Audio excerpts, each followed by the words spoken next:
बिस्मिल्लाहिर्रहमानिर्रहीम। आज भी अदील हमारे साथ हैं, कोर्ट कॉरस्पॉन्डेंट हैं हमारे, और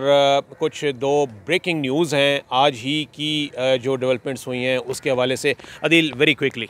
सर, आज बुनियादी तौर पर सबसे पहले तो जस्टिस काजी फ़ाइज़ ईसा उनके ख़िलाफ़ जो क्यूरेटिव रिव्यू सबका हुकूमत ने दायर किया था उसको वापस लेने के लिए मौजूदा हुकूमत ने एक दरख्वास्त दायर की थी चीफ़ जस्टिस। आज उस पर उन्होंने चैम्बर में समाअत की है, और अपने चैम्बर में जब उन्होंने समाअत का आगाज़ किया तो attorney general for Pakistan Mansoor Awan और उनके साथ साथ additional attorney general Aamir Rahman और FBR की जानिब से जो वकील थे उनके AOR यानी advocate on record Anees Mohammad पेश हुए।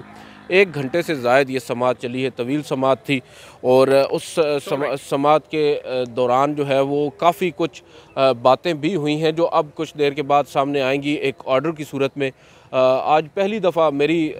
जो यहाँ तक याददाश्त है कि चैम्बर की समाअत का ऑर्डर जो है उसको महफूज किया गया है। हाँ, नॉर्मली ऐसा नहीं होता, वरना चैम्बर में सिर्फ यही फैसला करना होता है कि जी एतराज़ सही है या नहीं है, एतराज़ सही है या नहीं है, वापस करनी है या नहीं करनी। और मगर इससे अब अंदाज़ा यही होता है कि चीफ़ जस्टिस ने जो ऑर्डर इसको रिज़र्व किया है, इसको शायद वो डिटेल में कुछ चीज़ें लिखना चाहते हैं जो उनकी अपनी दिल की बातें हैं, शायद वो इस ऑर्डर में लिखें, क्योंकि इसकी एक पूरी अच्छा अदील, वैसे आसान लफ्ज़ों में अगर हम ये कहें कि अगर ये दरख्वास्त चीफ़ जस्टिस फ़र्ज़ करो मुस्तरद कर देते हैं, वो कहते हैं नहीं जी ये वापस नहीं लेना, तो इसके बाद फिर इसका मतलब ये होगा कि वो रिव्यू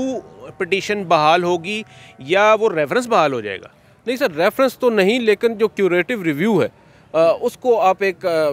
कर देंगे, क्या कह सकते हैं, वैलिडेट करेंगे। और दूसरी जानिब इसके अंदर ना सिर्फ वापस लेने की क्यूरेटिव रिव्यू दरख्वास्त समाअत के लिए मुकर्रर थी आज, बल्कि जो मेन क्यूरेटिव रिव्यू है उसके ऊपर भी वो भी मुकर्रर था। तो अब ऑब्वियसली अगर अदालत ये कहती है कि हुकूमत की दरख्वास्त को मुस्तरद करते हैं तो साथ फिर अदालत को ये हुक्म भी देना होगा कि हम लोग कमरा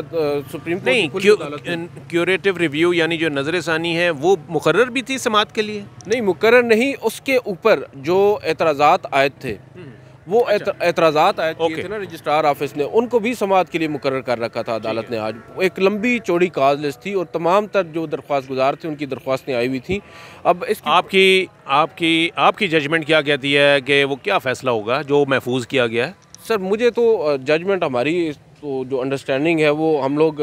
सर्कमस्टेंशियल जो एविडेंसेस हैं उसकी बेस पर ही बात कर सकते हैं कि अभी तक तो नज़र यही आ रहा है कि अदालत वापस करेगी इस पिटीशन को, लेकिन साथ साथ अपनी कुछ तौजीहात, कुछ वजूहात और कुछ तावीलें जो आजकल मौजूदा सिनेरियो में चल रहा है उसके हवाले से भी कुछ तफसीली तौर पर बयान किया जाएगा चीफ़ जस्टिस की जानिब से। मगर इसके साथ एक और बड़ी डेवलपमेंट आज हुई है, वो हुई है इंतखाबात से मुतल्लिक। जो खैबर पख्तूनख्वा के इंतखाबात हैं उस पर जुमेरात को एक दरख्वास्त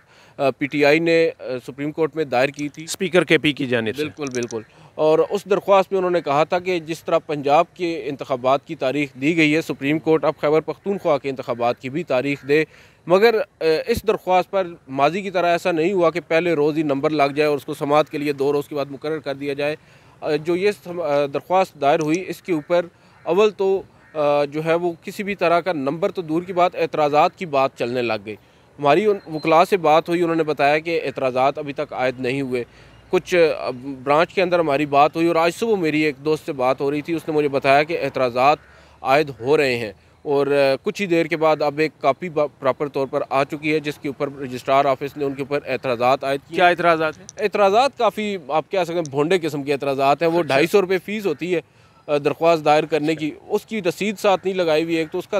एतराज़ लगाया और साथ ये कहा गया है कि आपका मुद्दा क्या है बुनियादी तौर पर इस दरख्वास्त में वो वाज़ेह नहीं है। तो लिहाजा ये एक आई थिंक ऐसे ही है कि आप अपनी दरख्वास्त को ज़रा दोबारा से जो है ना लिखा के दोबारा लेकर आएँ, जमा करें और हम इसको कबूल कर लेंगे। मेंटेनेबिलिटी के ऊपर उन्होंने बात नहीं की कि काबिल समाअत है या नहीं, मुतलका फ़ोरम के हवाले से उन्होंने बात नहीं की। अमूमन जो मेन एतराज़ यही लगते हैं, ये लगता है कि मुतलका फ़ोरम से रुजू किया जाए, और यहाँ पर बात भी यही हो रही थी कि शायद इनको हाई कोर्ट जाने का कहा जाए, मगर ये नहीं कहा गया। तो इम्कान यही है कि 1-2 रोज़ में दोबारा दरख्वास्त दायर होगी और फिर उसको समाअत के लिए मुकर्रर भी कर दिया जाएगा। ओके अदील, आज एक और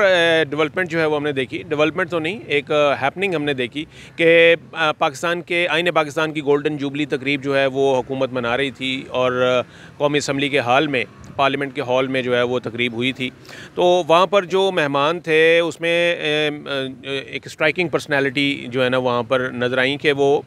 वहाँ पर जस्टिस काजी फ़ाइज़ ईसा जो थे वो बिल्कुल फ्रंट रो में सबसे आगे जो है ना वो बैठे हुए थे। बिल्कुल, आज आसिफ अली जरदारी साहब जब तकरीर फरमा रहे थे तो हम देख रहे थे उनके अक़ब में बैठे थे काजी फ़ाइज़ ईसा साहब, और कुछ अनकम्फर्टेबल भी नज़र आए थे जब उन्होंने बिलखसूस अदलिया पर तनकीद की, और काफ़ी पुरज़ोर किस्म की तनकीद ना सिर्फ उन्होंने की बल्कि दीगर बिलावल भुट्टो जरदारी समेत मुख्तलिफ सियासी रहनुमाओं ने मौजूदा जो चीफ़ जस्टिस है उनका नाम ना लेकर काफ़ी सख्त ज़बान इस्तेमाल की जजेस के ऊपर और फ़ैसलों को तनकीद का निशाना बनाया, जिस पर मैं और आप डिस्कस कर रहे थे कि शायद काजी फ़ाइज़ ईसा साहब इस पर अपनी भी एक तकरीर जो है वो दाग देंगे, जो कि उन्होंने वही उन्होंने बर्दाश्त नहीं कर पाए, और उन्होंने वहाँ पर बड़े हल्के फुल्के अंदाज में पहले तो ये कहा कि मैं तकरीर नहीं करूँगा, मैं सियासी नहीं हूँ, मगर साथ उन्होंने फिर 15-20 मिनट की एक तकरीर कर दी, और फिर उन्होंने यहाँ पर एक बात पहले वाज़े कर दी जो मेरे ख़्याल से मुनासिब थी, कि उन्होंने कहा कि जो कुछ भी यहाँ पर मुझे क्योंकि दावत दी गई गोल्डन जुबली के हवाले से आइन को हम सेलिब्रेट कर रहे हैं, तो इस वजह से मैं यहाँ पर आया, और मुझे कहा गया कि सियासी गुफ्तगू नहीं होगी स्पीकर की जानिब से, मगर यहाँ पर जो सियासी तकरीर हुई है मेरा उनसे कोई ताल्लुक़ नहीं है, और ये उन्होंने वजाहत कर दी। और साथ साथ तकरीर के अख्तिताम पर उन्होंने ये भी कह दिया कि जो मेरे साथ यहाँ पर बहुत से लोग बैठे हैं, कल को कोई ये ना कहे कि हमने तो आपको बुलाया और आपने हमारे खिलाफ ही फैसले सुना दिए, तो उस पर उसमें कहका जो है वो गूंजा, और इसमें उन्होंने एक पैगाम ये दिया कि मैं आज यहाँ पर आया हूँ सिर्फ़ और सिर्फ आइन के तक़द्दुस के उसमें आइन के एहतराम में, क्योंकि आइन की एक गोल्डन जुबली है जो कि काफ़ी अच्छी बात है। अच्छा अदील, ये वैसे होना तो ये चाहिए था कि जो एक आइनी इदारे का सरबराह है यानी चीफ़ जस्टिस ऑफ पाकिस्तान, उन्हें होना चाहिए था। बिल्कुल सर, दावत मेरे जो कुछ दोस्त हैं वो ये बता रहे हैं कि दावत ना सिर्फ चीफ़ जस्टिस बल्कि तमाम जजेस साहिबान को भेजी गई थी। अब वो क्यों नहीं आए ये तो काजी फ़ाइज़ साहब ने भी नहीं बताया। वैसे आप इस बात को मानते हैं कि चीफ़ जस्टिस ने हो सकता है अपनी जगह काजी फ़ाइज़ ईसा को भेजा हो? ये इट्स क्वाइट अ पॉसिबिलिटी अगर आप एक सेंस में देखें, क्योंकि वो उनके सेकंड हैं इस वक्त, जो सीनियर प्यूनी जज हैं, चीफ़ जस्टिस के बाद सबसे सीनियर जज हैं, तो ये हो सकता है, होता भी आया है माजी में भी कई दफ़ा अपनी कोई मसरूफियात की वजह से जो सीनियर प्यूनी जज हैं जजेस उनको नामज़द कर देते हैं, कई दफ़ा बैरून मुल्क कॉन्फ्रेंसेस में भी इस तरह होता आया है, शायद आज भी इस तरह हुआ हो, और मेरी तो ख्वाहिश है इस तरह हुआ हो। अगर काजी फ़ाइज़ ईसा चीफ़ जस्टिस के नामज़द करने पर यहाँ पर आए हों तो इसका मतलब ये होगा कि अब शायद जजेस के दरमियान वो दूरियाँ ख़त्म हो रही हैं, मगर बज़ाहिर लगता है कि ऐसा नहीं हुआ। हम भी ये मुस्कुराते हुए बात कह रहे हैं तो इसका मतलब हमें भी शक है कि इतनी जो कॉर्डियल और इतना जो फ्रेंडली रिलेशनशिप है वो शायद इस वक्त उसके कोई आसार जो हैं, ऐसी वाइब्स नहीं आ रही। बिल्कुल अदील, सिर्फ एक दो लफ्ज़ों में ये बता दीजिए, दो लाइनों में, कि ये जो आज चीफ़ जस्टिस ने बेंच बनाया था और अपने साथ उन्होंने कुछ दीगर जज साहिबान को जो कि इख्तिलाफ़ राय रखने वाले थे उनको शामिल किया था, उसमें से कोई स्टोरी को कहानी निकली? सर निकली, हमने देखा खुशगवार मूड में थे। एक मैंने बड़ा अच्छा इंस्टेंस मैं आपके नाज़रीन के लिए शेयर कर दूं। मैं जब जा रहा था चैम्बर्स की तरफ, जब रजिस्ट्रार वाले वो एतराज़ात के ऊपर या वो काजी फ़ाइज़ साहब का मामला था, तो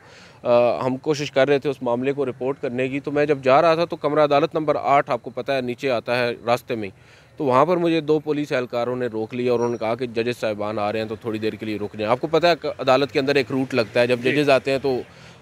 आम लोगों को रोक लिया जाता है। तो वहाँ पर मैंने देखा कमरा अदालत नंबर जो ग़ालिबन वो 7 नंबर कमरा था, उस कमरे के बाहर 3 जजेस साहिबान खड़े थे।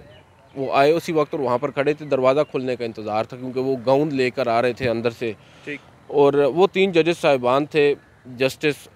मुनीब अख्तर, जस्टिस मज़ाहिर अली अकबर नकवी और जस्टिस अतर मिनल्ला।